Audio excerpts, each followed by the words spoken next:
everyone. Welcome back to the program.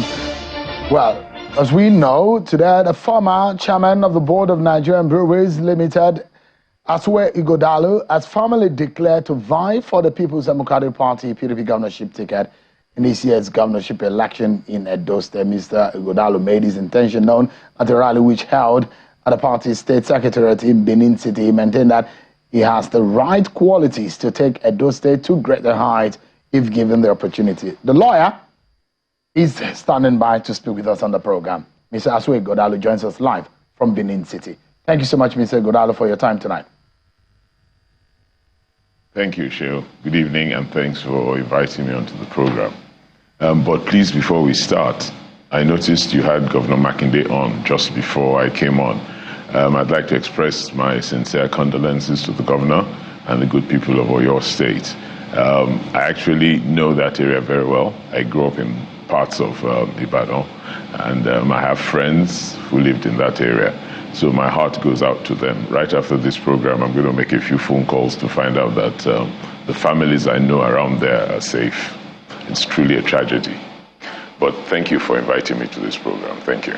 Great. You declared your intention today, but a lot of people will see you as an outsider in the politics of Edo State, but you are coming in now. What gives you the confidence that the ticket of the PDP could be within your reach? Thank you very much, Sheo. I've been in and out of, or I've been in Edo State and around government for nearly 16 years, since about 2008. I was invited by Governor Adams Oshomole to work on his economic team, and thereafter in 2016 I was asked by Governor Obaseki to be chairman of a private sector think tank that arranged the annual economic summit, the Ighodalo Economic Summit in Edo State. And that think tank also provided economic recommendations, mainly summary from the work of the annual summits and from other advisory work that we do to the government. So I have been in and around public policy formation, recommendations to government, in effect, Edo State government for the past 16 years. So I know a lot about the economic and social architecture of the state. Over and beyond that, I've been involved in the life of my community since I've been an adult. I've done a number of things to help the community and work around the community. And I've lived there as a child. I came to Benin on holidays. I played with people around there. So I've been in and around Edo State since I was born. So I am very comfortable with the happenings in the state. I'm fully conscious and knowledgeable about the issues that affect people: hunger, poverty, lack of infrastructure. So I'm very confident that my understanding of the landscape of the state stands me in good stead to serve as the governor of the state. I mean, the reason I asked that question is for those who have been eyeing that ticket of the PDP who think rightfully they've worked hard to sustain the party in the past, and their thinking is that Governor Obaseki, with his relationship with you, somewhat through the back door has come to impose you on the people, on the PDP in the party. Do you think this is a plus or a negative for your chance?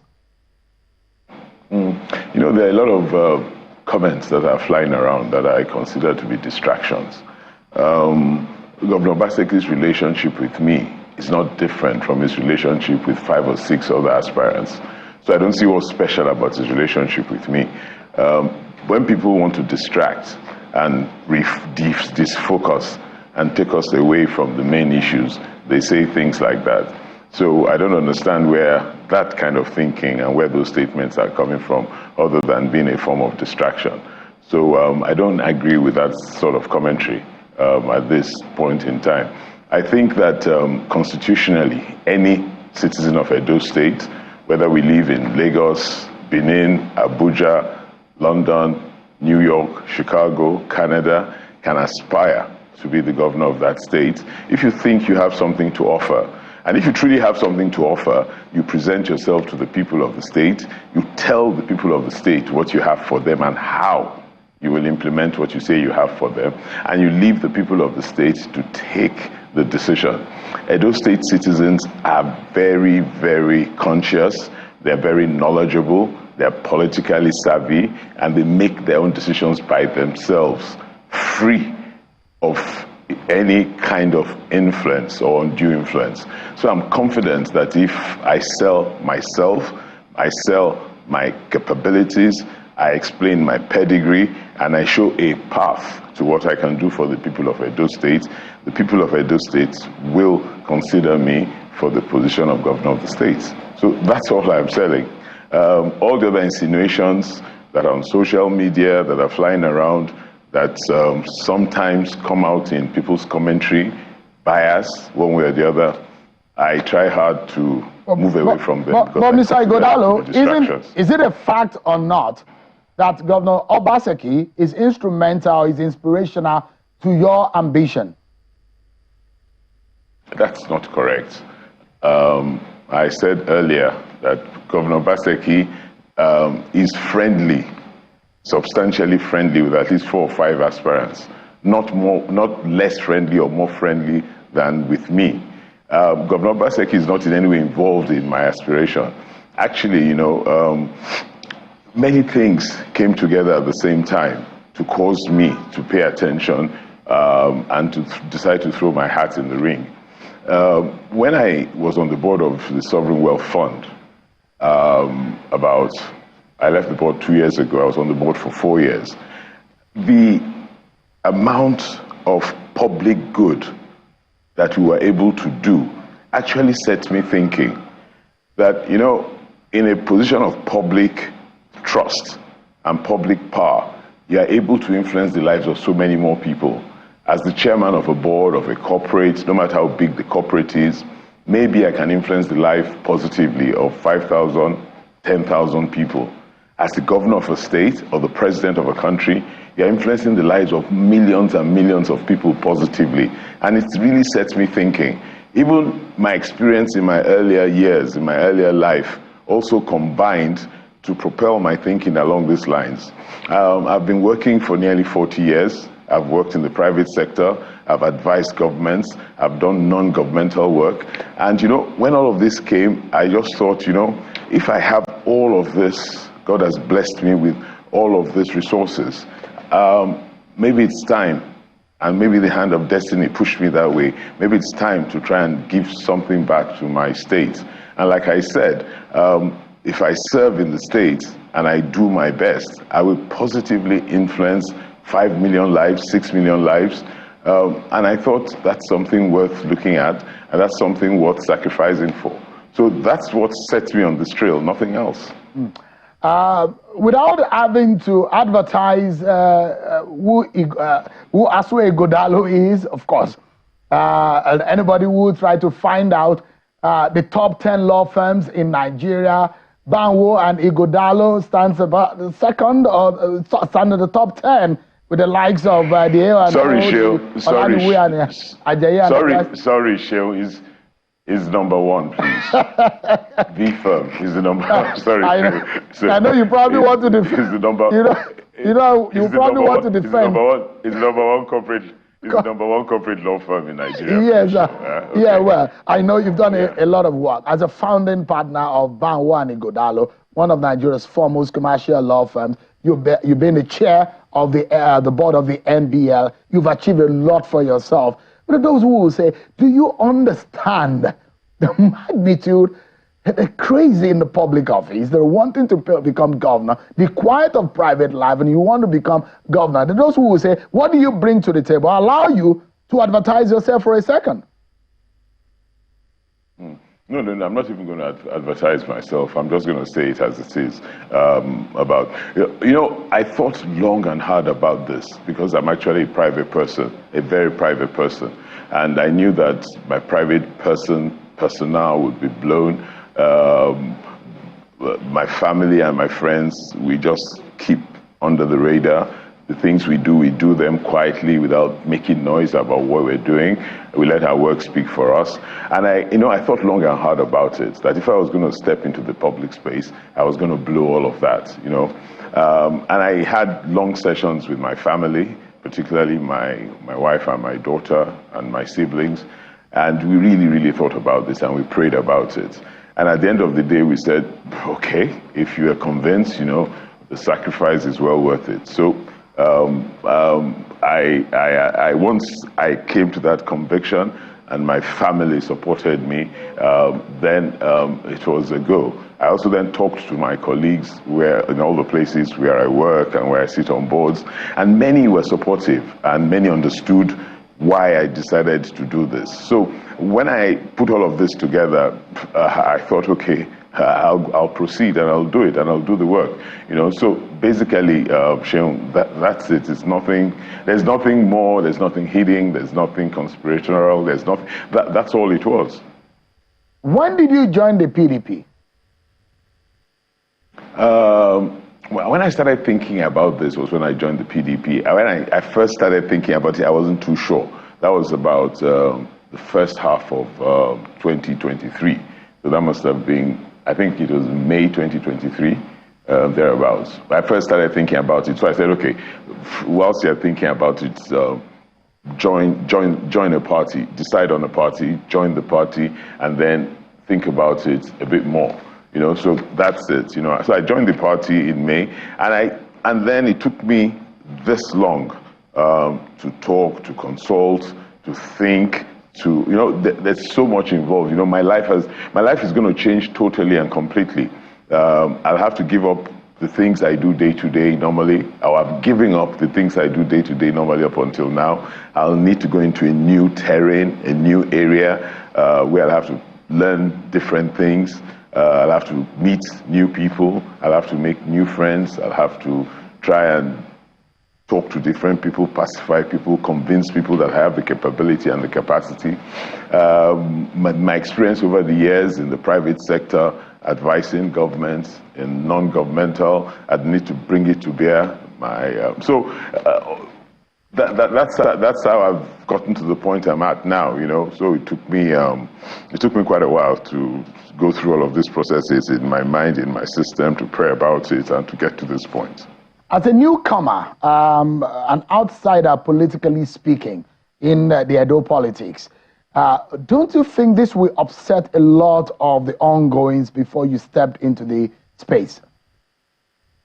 What was of primary concern for me was what I had to offer the people of Edo State. And in everything I do, in every way I've been thinking about this process, my primary concern has been the people of Edo State.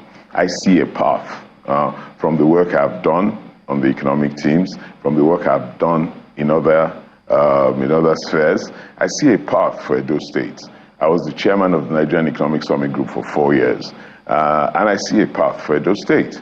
I see a path where Edo State can, in the very near future, develop into a first world economy. And, the more I think about it, the more I'm convinced that there's that path. And that's the main reason why I threw my hat in the ring. And I said, if the good people of Edo State give me the opportunity to serve as their governor, then I will follow that path and I will implement certain policies that I know will work to take Edo State into the first world. So for me, that's clearly... How do you hope to achieve that, Mr. Ighodalo? That other people may be upset was truly secondary. People are always upset about different things anyway. Coming to your question, I have like 5 touch points that we're going to focus on. We're going to focus on transforming the lives of people, education, health, we're going to look at putting money in people's pockets, removing people from poverty. We're going to look at infrastructure development. We're going to look at economic growth. We're going to look at reforms, service reforms, public sector reforms, and definitely there's the issue of security. So I have those 5 touch points, and those 5 touch points are also broken into sub-touch points. So, and I see that path. I see the path where if we look at infrastructure development, the key to infrastructure development is to be able to attract capital. So we create an enabling environment that attracts capital. There's $17 trillion of trapped capital in the world that's not being used for anything, because those who hold that capital keep it at idle interest rate because they don't want to lose value on that capital. So if we can immediately show them a path to earning positive interest on that money, some of that money will flow here.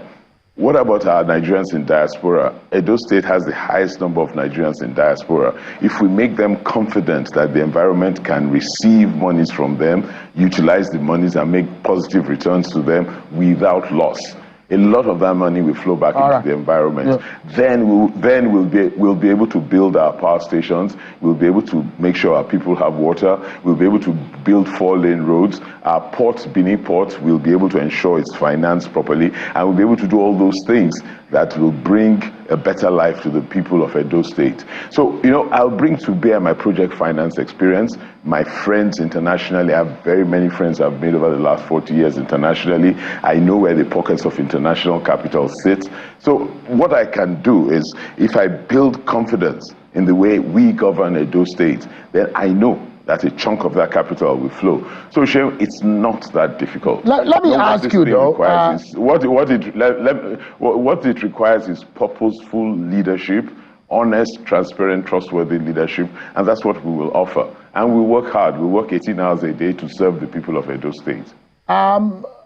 You have, and I don't doubt the depth of your intelligence and knowledge and your network. But one thing is getting the ticket, which is a first a hurdle that you must cross right now. But aren't you disadvantaged with the zoning scenario that is playing up in Edo politics at the moment? Isn't that going to be a problem for you? And how do you hope to cross that hurdle? Thank you. And I think you're quite right. And I'm taking things one step at a time. The most important thing at this time is to get the party tickets. And I'm working very hard. I'm going around the state, I'm consulting, I'm talking to people. So that's the most important aspect of things now. And that's the focus before we move to the next step. So for me, key, I will continue working hard. I will continue talking to people. I will continue trying my best. The issue of zoning to Edo Central, I know it's a topical issue.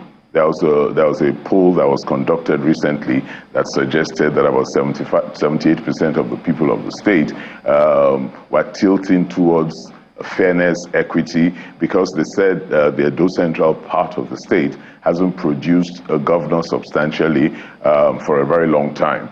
But the Edo North has produced a governor and has produced 2 deputy governors for eight years each.